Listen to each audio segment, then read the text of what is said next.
യേശുരക്ഷകൻ ഇന്ന് നിന്നെയും വിളിച്ചിടുന്നില്ല. യേശുരക്ഷകൻ ഇന്ന് നിന്നെയും വിളിച്ചിടുന്നില്ല.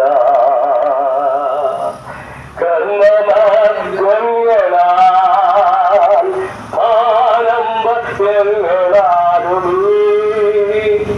രക്ഷയെ ലഭ്യമല്ലെന്നോർക്കുക.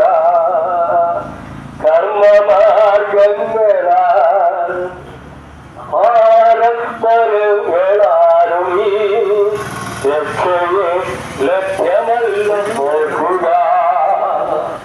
രക്ഷയ്ക്കുള്ളൊരേകനാമം യേശു മാത്രമേ, വേറെ നാമം ഇല്ലേ. രക്ഷയ്ക്കുള്ളൊരേകനാമം യേശു മാത്രമേ, വേറെ നാമം ഇല്ലേ. ദൈവത്തിന്റെ മഹത്വം.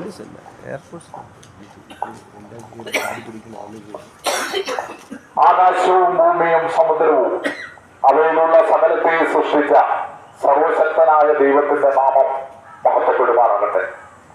ഈ പ്രഭാത സമയത്ത് ഈ വെളിയാംകുടി പ്രദേശത്ത് വന്ന് നിങ്ങളോടൊപ്പമായിരിക്കാൻ സർവശക്തനായ ദൈവം ഞങ്ങളുടെ ജീവിതത്തിൽ അനുവദിച്ചു തന്ന ഈ നല്ല അവസരത്തിനായി ഞങ്ങൾ ദൈവത്തെ സ്തുതിക്കുകയാണ്. ലോകം മനുഷ്യന് ജീവിക്കുന്നതിനു വേണ്ടി ദൈവം സൃഷ്ടിച്ചു തന്നതാണ്. നാം ജീവിക്കുന്ന ഈ ലോകം ഇന്ന് മനുഷ്യവാസ യോഗ്യമല്ലാത്തൊരു സ്ഥലമായി അനുദിനം മാറിക്കൊണ്ടിരിക്കുകയാണ്.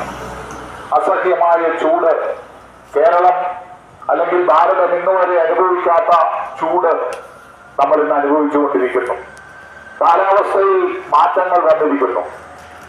കർഷക കലണ്ടർ അടിമുടി മാറ്റപ്പെട്ടിരിക്കുന്നു.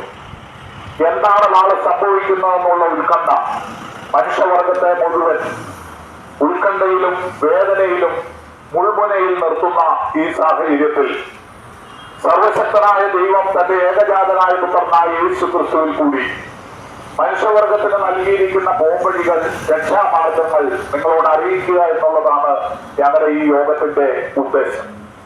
അതിനോടനുബന്ധിച്ച് ഈ വരുന്ന വ്യാഴാഴ്ച 18-ാം തീയതി വ്യാഴാഴ്ച മുതൽ 20-ാം തീയതി ശനിയാഴ്ച വരെ എല്ലാ ദിവസവും വൈകുന്നേരം 5:45 മുതൽ പാറക്കടവ് പെന്തക്കോസ്റ്റൽ മിഷൻ ഗ്രൗണ്ടിൽ വെച്ച് നടത്തപ്പെടുന്ന പെന്തക്കോസ്റ്റ് മിഷൻ സെൻട്രൽ കൺവെൻഷനിലേക്കും ദൈവിക രോഗശാന്തി ശുശ്രൂഷകളിലേക്കും നിങ്ങളുടെ സാന്നിധ്യം ക്ഷണിക്കുന്നതിന് വേണ്ടിയാണ് ഞങ്ങൾ ഈ കോർണർ യോഗം ക്രമീകരിച്ചിരിക്കുന്നത്. ഞങ്ങൾ പറഞ്ഞു വന്നത്, സമാധാനമില്ലാത്ത ഒരു ലോകത്തിലാണ് നമ്മൾ ജീവിക്കുന്നത്. വ്യക്തികളോട് ചോദിച്ചാൽ, കുടുംബങ്ങളോട് ചോദിച്ചാൽ, സമൂഹത്തോട് ചോദിച്ചാൽ, രാഷ്ട്രങ്ങളോട് ചോദിച്ചാൽ ഇല്ലാത്ത ഒന്ന് സമാധാനമാണ്. എങ്ങനെ സമാധാനം നേടിയെടുക്കാം എന്നുള്ള ചിന്തയിലാണ് മനുഷ്യവർഗം മുഴുവൻ. അതിന് പല പല താൽക്കാലിക മാർഗങ്ങളിൽ അവർ ആശ്രയം കാണുകയാണ്. ചിലർ മദ്യപാനത്തിലൂടെ സമാധാനം നേടുവാൻ ശ്രമിക്കുന്നു. ചിലർ മയക്കുമരുന്നിൽ സമാധാനത്തിന് ശ്രമിക്കുന്നു.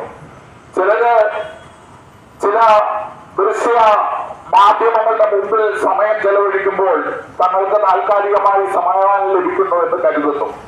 എന്നാൽ ഈ സമാധാനങ്ങളെല്ലാം താൽക്കാലികമായി നിലനിൽക്കുമ്പോൾ ശാശ്വതമായ ഒരു സമാധാനം മനുഷ്യന് നൽകുവാൻ ആർക്ക് കഴിയും എന്നുള്ള വളരെ ഗൗരവമായ ഒരു ചിന്ത നിങ്ങളുടെ മുമ്പിൽ വെക്കുവാനാണ് ഞങ്ങൾ ഈ അവസരത്തിൽ ആഗ്രഹിക്കുന്നത്. മനുഷ്യന് സമാധാനം കഴിയുന്നത് നമ്മളെ സൃഷ്ടിച്ച സർവശക്തനായ ദൈവത്തിന് മാത്രമാണ്. അതുകൊണ്ടാണ് വിശുദ്ധ ബൈബിളിൽ പറയുന്നത്, ഞാൻ നിങ്ങൾക്ക് സമാധാനം നൽകുന്നു, ആ സമാധാനം ലോകം നൽകുന്ന സമാധാനം പോലെയല്ല. ഞാൻ നൽകുന്ന സമാധാനം നിങ്ങളിൽ നിന്ന് എടുത്തു കഴിയുവാൻ ഈ ലോകത്തിന് കഴിയുകയില്ല. ഞാൻ തരുന്ന സമാധാനം നിങ്ങൾക്ക് നൽകുവാൻ ഈ ലോകത്തിന് കഴിയുകയില്ല എന്ന് ദൈവവചനം നമ്മളോട് പറയുകയാണ്. അപ്പോൾ സമാധാനത്തിന് വേണ്ടി മറ്റു പല മാർഗങ്ങളിൽ ഓടുന്ന ഓരോ വ്യക്തികളോടും ഞങ്ങളുടെ അനുഭവത്തിൽ നിന്ന് ഞങ്ങൾക്ക് പറയുവാനുള്ളത്, ജീവിതത്തിൽ സമാധാനം ലഭിക്കണമെങ്കിൽ നമ്മുടെ സൃഷ്ടാവിലേക്ക് നമ്മൾ തിരിച്ചു വരണം. സൃഷ്ടാവിന്റെയും നമ്മുടെയും മധ്യത്തിലുള്ള പാപമെന്ന ആ വലിയ തടസ്സമാണ് നമ്മുടെ സമാധാനം നശിപ്പിക്കുന്നത്. നമ്മുടെ ജീവിതത്തിൽ നെഗറ്റീവായി വരുന്നതെല്ലാം, നമുക്ക് ദോഷമായി വരുന്നതെല്ലാം അതിന്റെ കാരണം എന്തെന്ന് തെരഞ്ഞു ചെല്ലുമ്പോൾ അതിന്റെ അടിവേരെത്തി നിൽക്കുന്നത് പാപത്തിലാണ്. ആ പാപമാണ് നമ്മുടെ സമാധാനം കളയുന്നത്, നമ്മുടെ ജീവിതത്തെ പരാജയപ്പെടുത്തുന്നത്, നമ്മുടെ കുടുംബ ജീവിതത്തെ തകർക്കുന്നത്. അങ്ങനെ ഏതെല്ലാം നെഗറ്റീവായ കാര്യങ്ങൾ മനുഷ്യന്റെ ജീവിതത്തിൽ സംഭവിക്കുന്നുവോ അതിന്റെ അടിസ്ഥാന കാരണം പാപമാണ്. എങ്ങനെയാണ് ഈ പാപം മനുഷ്യനിൽ കടന്നു വന്നത്? ആദ്യ മനുഷ്യനായ ആദാം ദൈവം സൃഷ്ടിച്ച് തന്റെ സൃഷ്ടിയുടെ മുഴുവൻ നിയന്ത്രിതാവും അതിന്റെ കാര്യവിചാരകനുമായി നിയമിച്ച ആദാം തനിക്ക് കൂട്ടായി കൊടുത്ത ഹവ്വ എന്ന ആ കുടുംബം ദൈവത്തോട് അനുസരണക്കേടെന്നുള്ള പാപം ചെയ്തു. ആ നിമിഷം മുതൽ പാപം മനുഷ്യനിൽ കുടിയേറുവാൻ തുടങ്ങി. തലമുറകൾ കൈമാറി എന്നിലും നിങ്ങളിലും ആ പാപം എത്തിച്ചേർന്നു.